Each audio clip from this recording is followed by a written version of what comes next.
Why does one dog explode into action for a flying tug while another locks in with laser focus for a single piece of food? Why do some training sessions feel effortless while others fall flat, even when the rewards seem to be the same?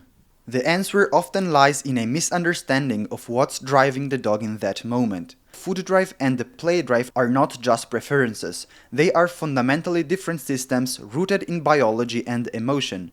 Knowing which drive you're working with isn't just helpful, it's essential. The more clearly you understand these two forces, the better you can choose the right strategy, the right reinforcement, and the right level of challenge. So in this video we will break down how food drive and the play drive differ, how they show up in training, and how to leverage each one for better results. Because using the wrong drive in the wrong context can quietly kill your progress without you even realizing it. Let's begin with food drive. In the early stages of training, especially when introducing obedience or basic behaviors, food is simply unmatched. It's clean, it's direct, and it allows for immediate communication. So luring with food is one of the most effective ways to shape positions and guide movement without resistance. Perfect for teaching sit, down, or heel, for example. Unlike play, which must be developed with specific rituals and a deeper relationship, food is inherently understood by the dog. You don't have to build a culture around it, so you just have to deliver it well. Another key benefit of food drive is its universality, meaning that you can use it to reward instantly, at any time and in any environment. There's no setup required, no warm-up phase, no need for the dog to shift into a different arousal state. This makes food an incredibly versatile tool, whether you're working in the living room or on a busy street. It allows for a rapid-fire reinforcement, which is essential when building fluency or strengthening a fragile behavior under distraction. And because food produces a lower level of arousal, it supports high repetition tolerance. You can run multiple reps back to back without losing the dog's focus, perfect when you need to refine mechanics or build endurance in a behavior. Let's now talk about play drive, often confused with prey drive but technically not the same. Prey drive refers to a biological sequence hardwired into the dog. Find, stalk, chase, grab, and kill. It's instinctive, raw, and deeply rooted in survival. Play drive, on the other hand, is a socially constructed behavior, an emotional state shaped by interaction. So think of it this way: prey is the skeleton, but play adds flesh and context. So they almost always travel together, but they are not interchangeable. Take tug for example. A dog can engage fully into play without the handler moving an inch. The dog grabs, holds, pulls or pushes and then outs on cue. There's no active chase, no erratic movement. The handler is still, but the game is alive, and in his mind the dog was still playing. But with that being said, in practice 99% of meaningful play includes prey drive as well, and it should. Prey elements give play its intensity and emotional charge, while play gives the dog a safe channel to express those instincts in cooperation with the handler.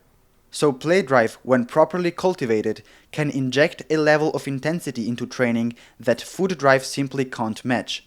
It brings movement, animation, and emotional charge. A behavior that looks slow or hesitant with food can suddenly come alive when paired with a dynamic game of tug. It sharpens commitment, it transforms repetition into a challenge the dog wants to conquer, not just a task to complete.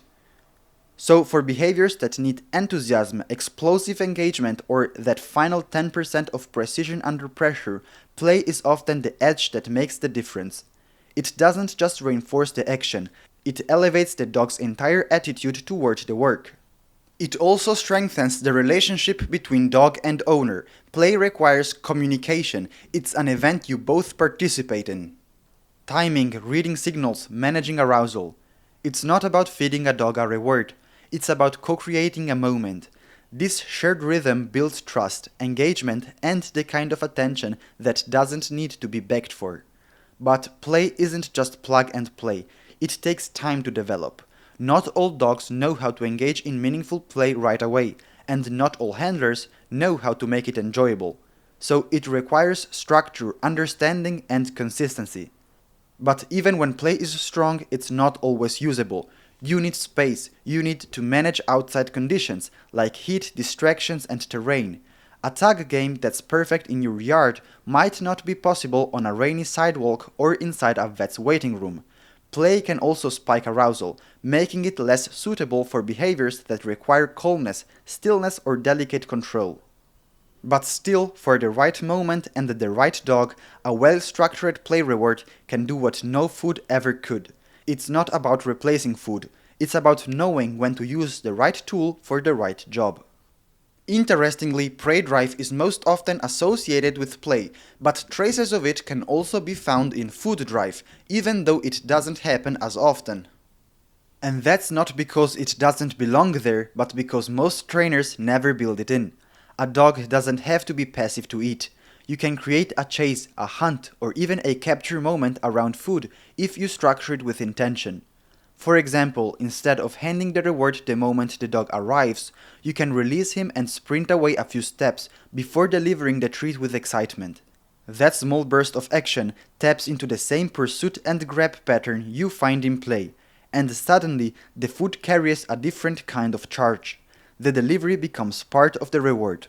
So this brings us back to one of the 5 key elements that we have explored in one of our previous videos about manipulating a dog's motivation: dynamics. The movement, the tension, the timing of delivery.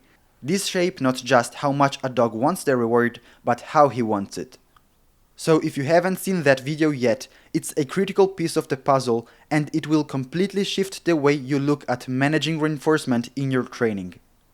So if you found this deep dive helpful and you want to see more content like this, consider subscribing. There's a lot more coming and I would absolutely love to have you on this journey. See you in the next one.